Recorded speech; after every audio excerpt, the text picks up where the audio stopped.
اعوذ باللہ من الشیطان الرجیم بسم اللہ الرحمن الرحیم۔ سورہ فاطر کی چند آیتیں پڑھ رہا ہوں۔ یا ایہا الناس انتم الفقراء الی اللہ، اے لوگو تم اللہ کے محتاج ہو۔ واللہ هو الغنی الحمید، اور اللہ تو بے نیاز ہے، تعریف والا ہے۔ ان یشاء یذہبکم ویأتی بخلق جدید، اگر وہ چاہے تو تم کو لے جائے اور ایک نئی مخلوق لے آئے۔ وما ذلک علی اللہ بعزیز، اور یہ اللہ کے لیے کچھ مشکل نہیں۔ وَلَا تَزِرُ وَازِرَةٌ وِزْرَ أُخْرَىٰ، اور کوئی اٹھانے والا دوسرے کا بوجھ نہ اٹھائے گا۔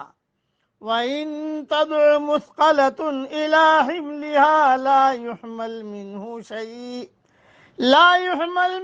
شَيْءٌ وَلَوْ كَانَ ذَا قُرْبَىٰ، اور اگر کوئی بھاری بوجھ والا اپنا بوجھ اٹھانے کے لیے پکارے تو اس میں سے ذرا بھی نہ اٹھایا جائے گا، اگرچہ وہ رشتہ دار ہی کیوں نہ ہو۔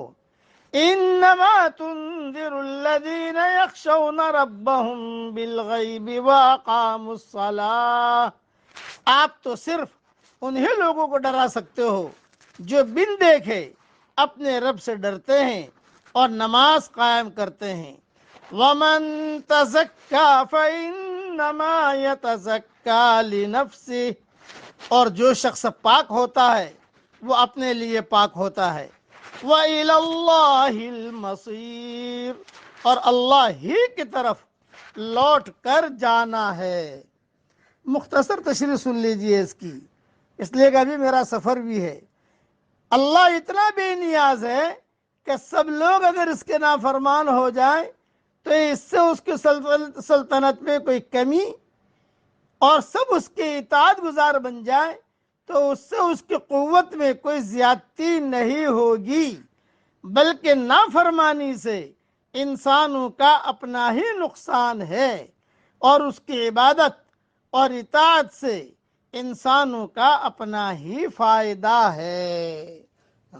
اسی لیے فرمایا کہ بھی علم والا کون ہے؟ علم والا وہ ہے جو معرفت والا ہو، اور جس شخص کو معرفت حاصل ہو جائے وہ خدا کی کتاب کو اپنے فکری رہبر بنا لیتا ہے، وہ اللہ کا عبادت گزار بندہ بن جاتا ہے، انسانوں کے حق میں وہ اتنا مہربان ہو جاتا ہے کہ اپنی محنت کی کمائی میں سے ان کے لیے حصہ لگاتا ہے۔ ان کے اندر یہ حوصلہ پیدا ہو جاتا ہے کہ ہمہ تن اپنے آپ کو خدا کے کام میں لگا دے اور اس پر قانع رہے کہ اس کا انعام اس کو آخرت میں دیا جائے گا۔ اس لیے کرنے والے اللہ ہیں، اور اللہ تعالیٰ بے نیاز ہے۔ حقیقت یہ ہے کہ انسان ایک ایسی مخلوق ہے جو مکمل طور پر محتاج ہے۔ انسان کو خدا کی ضرورت ہے، نہ کہ خدا کو انسان کی ضرورت۔ اللہ تعالیٰ ہم سب سے راضی ہو جائے، آمین۔ وآخر دعوانا ان الحمد للہ رب العالمین۔